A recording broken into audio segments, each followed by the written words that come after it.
Hello and welcome to another episode of Peter Plays Guitar. Today's lesson is going to be all about music theory. It's going to be the first lesson in a series all about theory basics. So if you're completely new to the subject, this is a great place to start.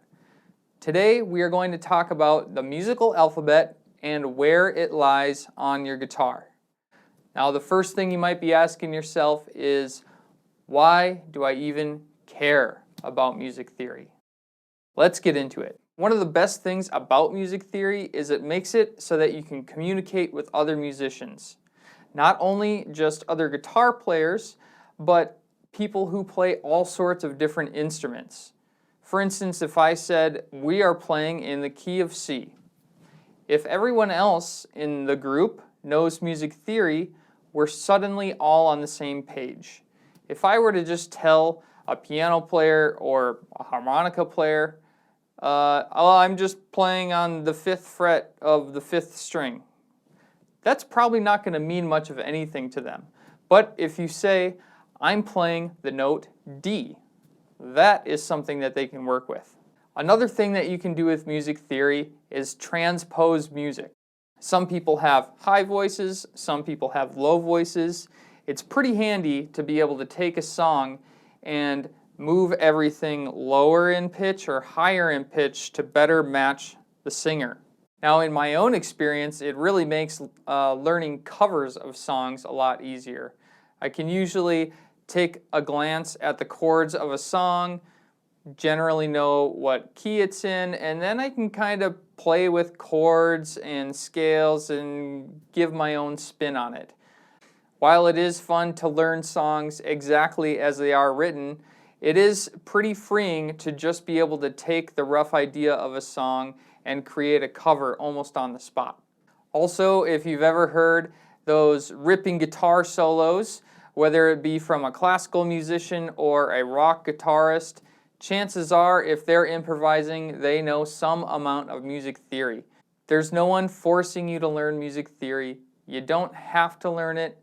But I really do think that if you want to be a great guitar player or you just want to make it easier to play with others, it really is just so helpful to even just learn the basics.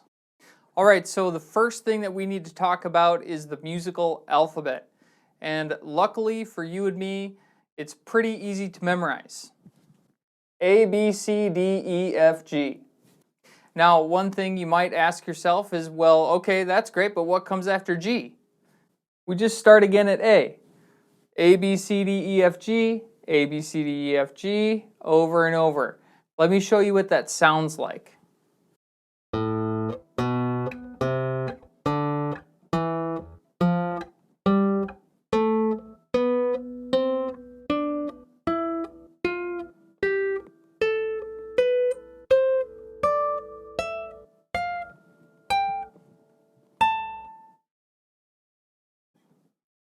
A, B, C, D, E, F, G, A, B, C, D, E, F, G, A, B, C, D, E, F, G, A.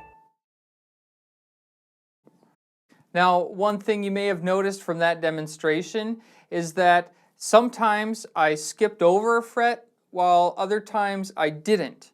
So how do we know how far A is from B or how far E is from F? Well, let's first talk about half steps and whole steps. A half step is 1 fret on the guitar, whereas a whole step is 2 frets on the guitar. Let me show you what that looks like. Alright, so here's what a half step looks like. The notes are right next to each other, or 1 fret apart. This is what a whole step would look like.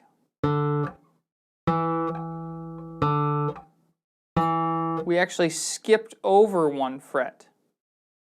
These two notes are a whole step or 2 frets apart. Now, to make it really easy to memorize the distance between all of the different notes, I just want you to commit this first thing to memory. B and C and E and F are 1/2 step or 1 fret apart from each other. B and C, 1/2 step. E and F, also a 1/2 step. Those letters are always going to be 1 fret apart from each other. Okay? Now, how about everything else?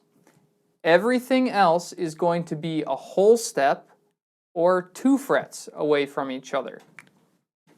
So between A and B, we have a whole step. C and D, whole step. D and E, whole step. And F and G, whole step.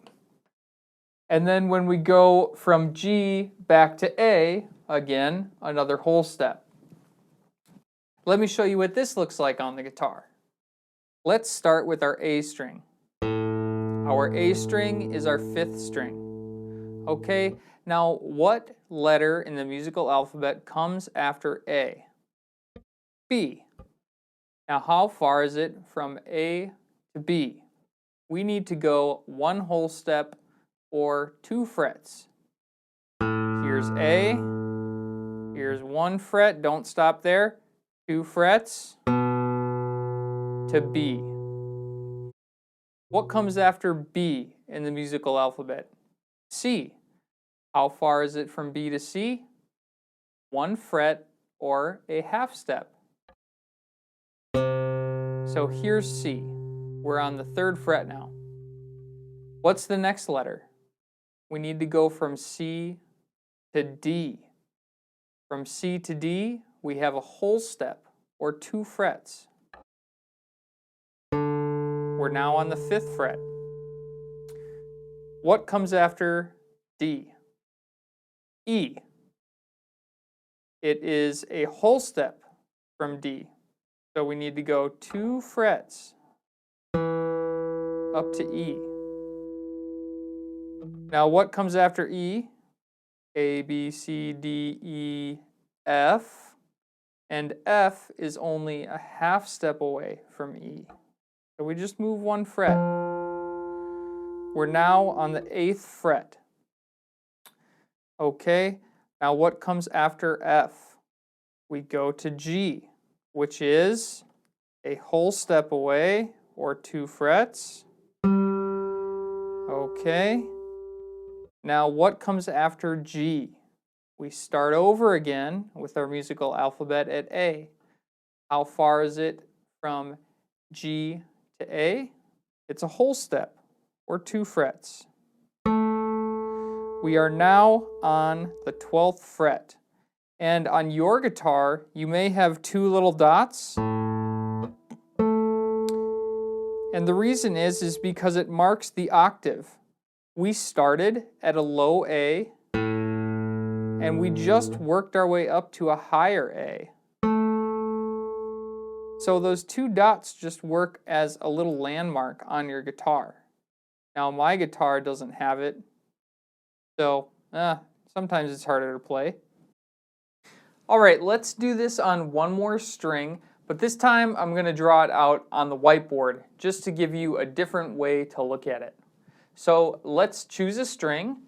How about the B string? Okay, our 2nd string. So when we play our open B string, or we could call it the 0 fret, that note is B. So we have our starting point.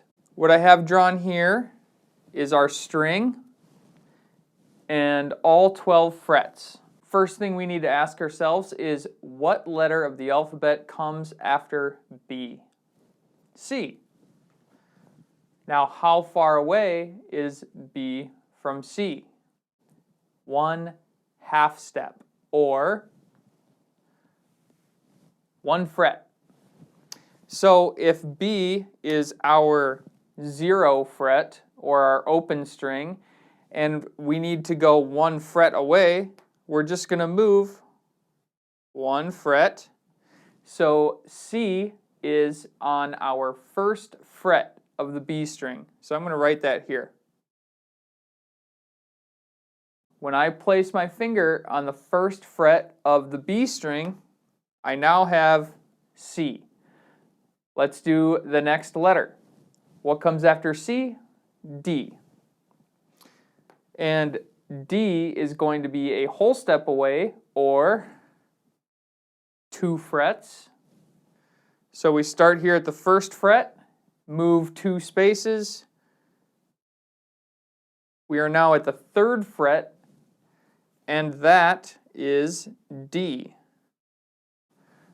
Okay, so what comes after D? E.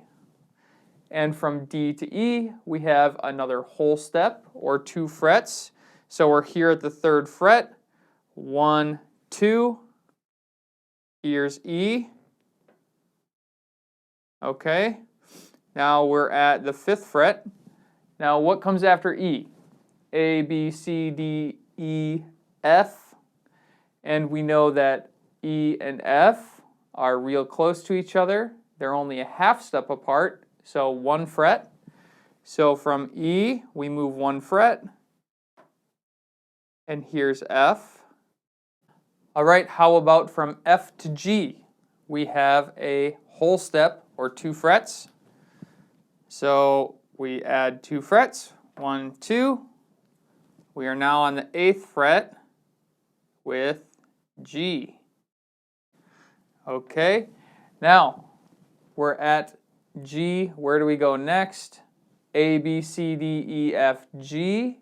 And then we go back to A. And from G to A, we have a whole step, or 2 frets.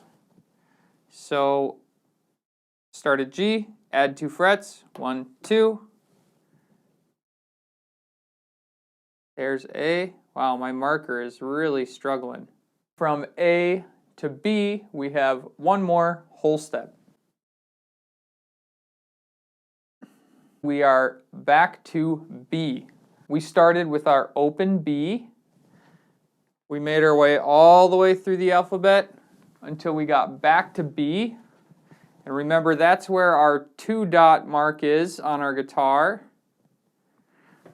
which is also an octave, right? We started at B, we ended at B, so that distance is an octave. We have E and F, again, right next to each other. And we have B and C right next to each other. If we can just commit that to memory, we'll be able to find our musical alphabet on any string that we choose. All right, now you have the tools to find the notes on all the strings, but there's really no rush to do it all at once. What I would recommend doing is just take 5 to 10 minutes per day and find all the notes on one string, work your way all the way up to the 12th fret, and then back down. Just do that a few times. The next day, you can move on to the next string. Or if you had trouble and it was a struggle, just go back to the same string. There's no rush. Another way that you could practice is write yourself up some flashcards. Just put 1 letter on each flashcard. First, choose your string. Pick a note and find that note on that string. Take your time because it's really important that you feel solid finding your notes. This is going to be the foundation to building chords, to learning scales. Really just everything else in music theory starts by knowing where the notes are on your guitar. So take your time. If you have any questions at all, or if something about this was confusing, leave me a comment. I really do want to help you get started with music theory because a lot of times it really can seem overwhelming and kind of confusing.